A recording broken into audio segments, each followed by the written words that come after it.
History is rarely decided by the many. More often, it is forged by the desperate few who refuse to die.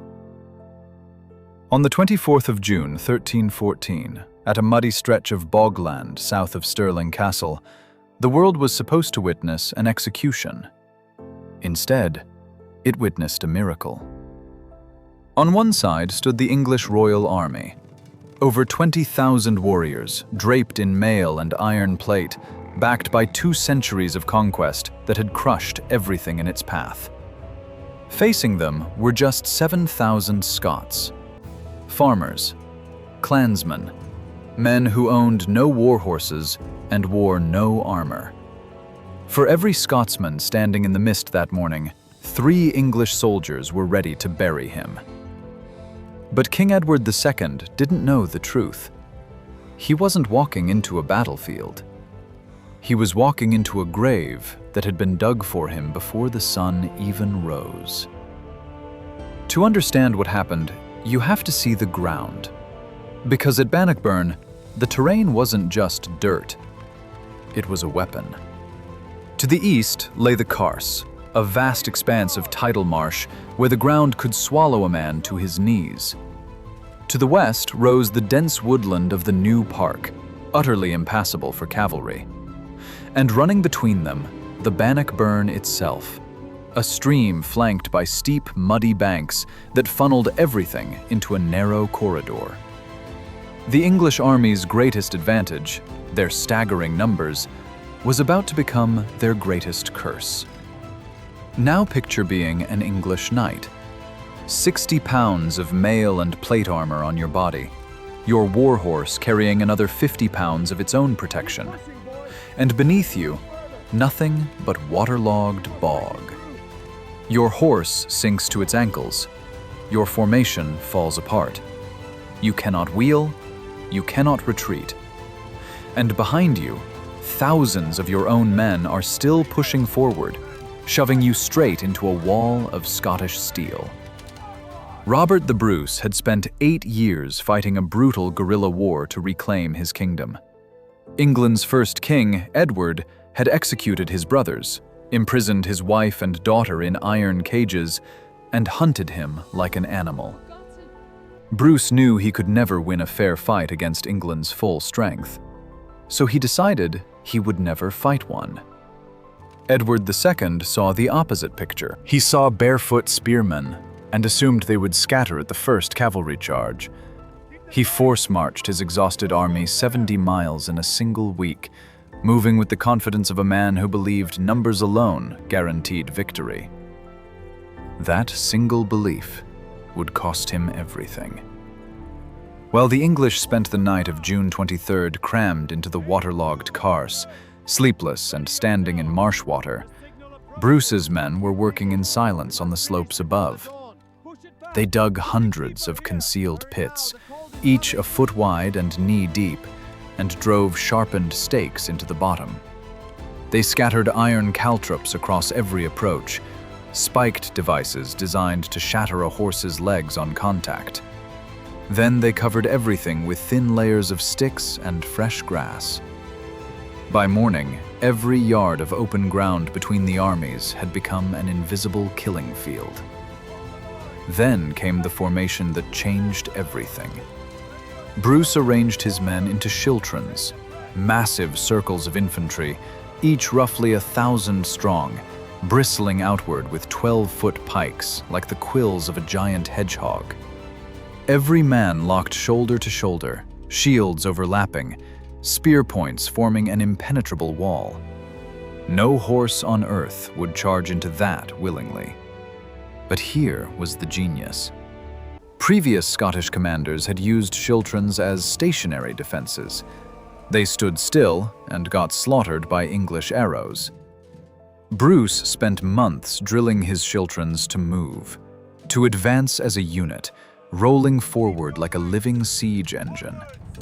The English had never faced anything like it, and they had no answer for it. At dawn on June 24th, Edward could not believe what he was seeing. The Scots weren't running.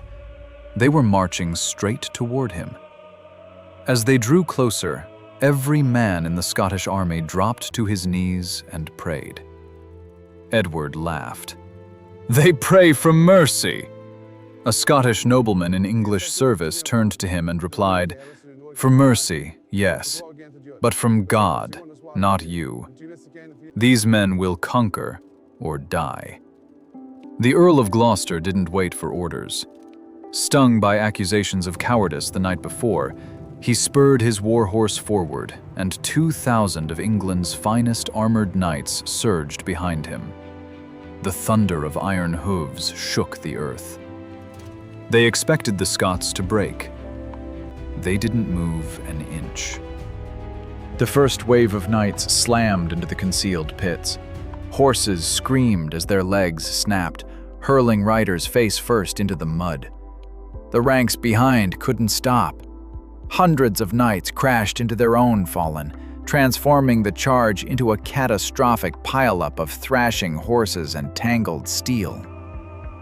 Gloucester was thrown from his mount and killed within minutes. Then the Schiltrons hit.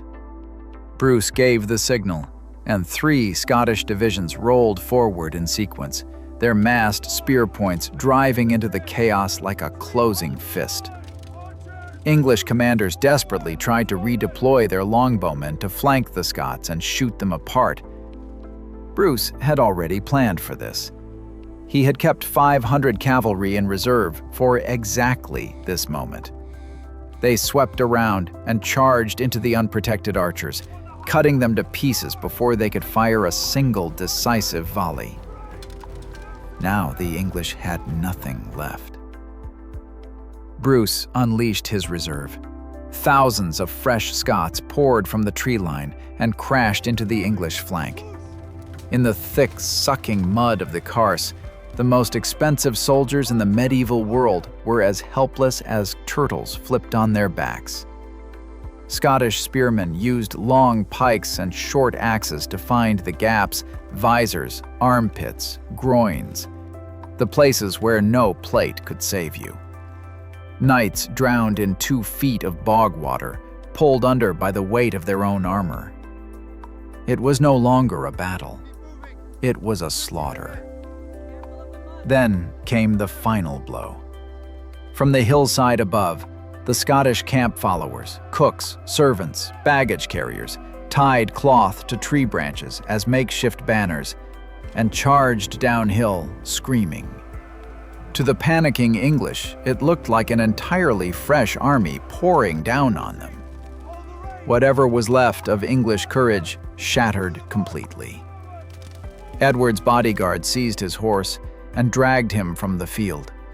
Sir Giles d'Argentan, considered the 3rd greatest knight in all of Christendom, escorted his king to safety. Then he stopped. He turned his horse back toward the Scottish lines and said, "Never yet have I fled from a battle, nor will I now." He charged alone into the Schiltrons and was killed. By sunset, over 700 English knights lay dead. As many as 11,000 foot soldiers never made it home, killed in the battle or hunted down in the rout that followed. Dozens of barons were captured. An entire generation of English nobility was erased in a single afternoon. The Scots lost 400 men. Bannockburn proved something the medieval world didn't want to believe: that disciplined infantry, properly led and placed on the right ground, could annihilate heavy cavalry. It was a lesson that would echo through history for the next 2 centuries. If Bruce had lost that day, Scotland would have ceased to exist. His head would have joined William Wallace's on the gates of London. Instead, 14 years later, England signed a treaty recognizing Scotland as a sovereign kingdom and Robert the Bruce as its rightful king. Bruce's wife, his daughter, and his sister, locked in English cages for 8 years, finally came home. One man read the ground. One man refused to fight fair. And one impossible morning in June, 7,000 men who had nothing proved that courage, on the right to reign, can break an empire.